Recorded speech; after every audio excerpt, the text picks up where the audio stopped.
Your nightly news with Rachel Williams begins now. Well, there's some good news for Tasmania's coronavirus pandemic, with no local cases detected yesterday. The state's tally remains at 225, with authorities expected to process more testing tonight. It comes as restrictions are set to slowly ease over the coming months on advice from Public Health. Anyone with flu-like symptoms is being urged to contact the hotline or their GP. The state's racing representatives have launched a scathing attack on the government after it announced the industry will return to the turf mid-next month. Industry leaders say they weren't consulted over the move and say they're ready to start racing now. As Tasmanian-trained horse Shot of Irish thundered home to win race 7 at Caulfield, locally the industry feels it's stuck in the barriers. I personally think the decision to shut us down in the first place was the wrong one. Racing is still going on in all other states and territories. A return to the track on June 13 given the green light, but the 5-week delay has trainers seeing red. We're just so disappointed. We're being advised, told what to do by people who know absolutely nothing about our industry. The sector was expecting to be racing this month and says it was consulted about the planned return after the decision had been made. We haven't been consulted as fully as we should have been. And we believe the government is not supporting racing. It needs to do more. The government has contributed $2 million to the industry to help cushion the blow of the shutdown. We don't want handouts, we want to get back to business. But some fear the damage has already been done. Jobs are leaving the state, jobs are being cost, and it's unnecessary. Labor has accused the government of treating racing as a hobby, not a business, and is urging them to meet with the sports power brokers to consider a new plan. Sit down, take the industry seriously, have a look at the plan that they've come up with, and let's get a date that people can work to. GARTH, BURLEY, 7 Tasmanian News. Power bills for many Tasmanian households are being estimated as meter reading temporarily ceases amid the coronavirus pandemic. But as residents stay home and consume more power, concerns are being raised they could be in for a massive bill shock in the future. It's a bill most of us receive every 4 months, but the pandemic has forced some energy providers to alter this process. We took a very managed process around this, and we made that decision to cease meter reading. What it means is instead of the normal quarterly meter reads that customers will see, they'll be getting an estimate. The indefinite estimation, calculated by looking at power usage the same time last year or previous quarter if living in a different dwelling. No customer will be disadvantaged by this. Once an actual read is made, it's then levelled out, and so the customer should not see any issue.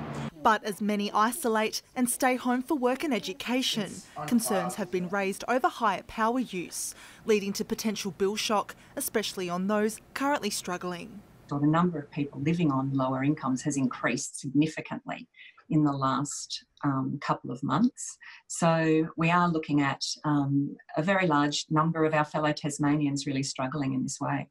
So if you are working from home, you're probably going to see your bills aren't going to be any larger than they were last year, but that will come through in a future bill once actual meter reading happens again. The state government has previously announced grants and capped prices to relieve pressure. TASNETWORKS says further support is also out there. The bills will balance out over time, but obviously if customers are facing hardships at this time with regard to their electricity bills, they can certainly get in contact with their retailer. Aurora Energy says households and those with solar panels can self-read meters and access online services as alternatives to estimation. Ruby COMMANE, 7 Tasmanian News. 2 elderly residents have managed to escape unharmed from a fire which tore through their Eaglehawk Neck home early this morning. Tasmania Fire Service says the Waterfall Bay Road home was destroyed in the blaze, which investigators have deemed accidental. The fire is said to have started in the lounge room and caused around $450,000 damage. Work has begun on the new viewing shelter at Dove Lake in Cradle Mountain. When complete, the site will include a walker registration and information area and visitor amenities. The shelter is part of the $27 million Cradle Mountain Master Plan to improve visitor infrastructure. It's expected to be completed by the middle of next year. The commercial hunting of wild deer in Tasmania could soon be a step closer towards becoming a reality. The state government is seeking an independent consultant to investigate the feasibility of a trial which would evaluate the potential for deer farmers to supply the product to the local food trade. The study is expected to be completed in the second half of this year. An acclaimed TV series filmed in Tasmania has been backed to begin development of a second season. The state government helping fund The Gloaming, a haunting murder mystery on a streaming service. The drama is the brainchild of Launceston creator Vicky Madden. Close to $8 million was spent on crew and production in the first season. Creatives will now explore new ideas in a virtual writer's room. Hundreds have crowded a Tasmanian retail store in a mad dash to secure a last-minute Mother's Day gift. Lines to enter Kmart in Launceston spilled onto the road, with the store at limited capacity due to coronavirus restrictions. The government is reminding the community to only leave their homes for essential purposes.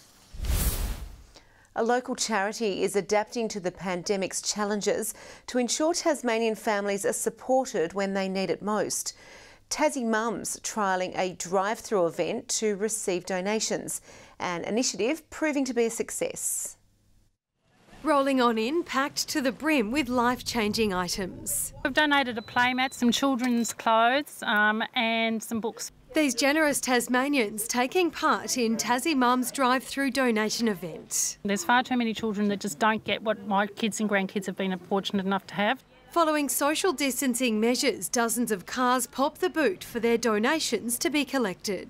We've had bootloads of wonderful donations. More than ever, there is a need for this in the community. Desperate for quality baby and children's wear, these determined and dedicated workers ensure the organisation is still going strong despite the pandemic. Our requests since the pandemic has started have still been coming in from the social workers, and we've sent out over 200 bundles. Once collected, the items sit quarantined in the warehouse for days. It is still business as usual, but with a few extra precautions on top for us. They're then packaged and delivered by caseworkers to Tasmanian families in need.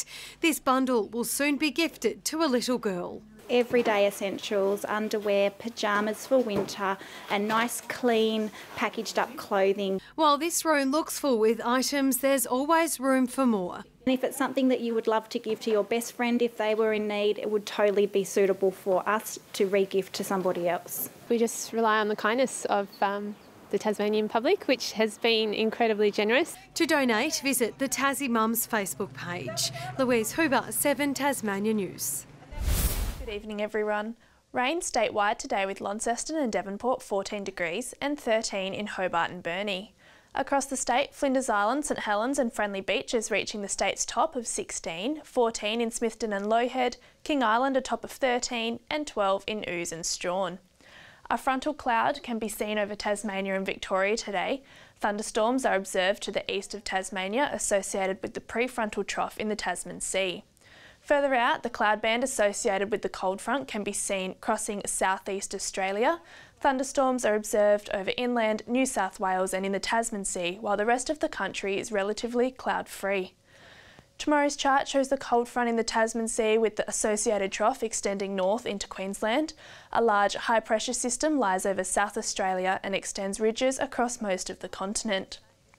Southwesterly winds 15 to 25 knots tomorrow and west to southwesterly swells 4 to 5 metres. There is a strong wind warning current for northern Tasmanian coastal waters from Sandy Cape to St Helens Point, excluding Banks Strait and Franklin Sound. A bushwalkers alert is also current for snow as low as 700 metres for the Western and Central Plateau forecast districts. Hobart and Richmond 13 and partly cloudy tomorrow, a shower or 2 and 12 in Ouse. Partly cloudy and 14 in Launceston, Devonport 13, Deloraine 12 with an early frost. Showers and 13 in Burnie and Strawn, Curry reaching 14 with showers. And in the east, St Helens and Swansea mostly sunny and 14 in Whitemark. Looking on to Monday now, showers about the west, far south and Bass Strait Islands. Showers about the west and north on Tuesday, extending statewide during the afternoon. And on Wednesday, showers about the north and west, extending southeast during the morning.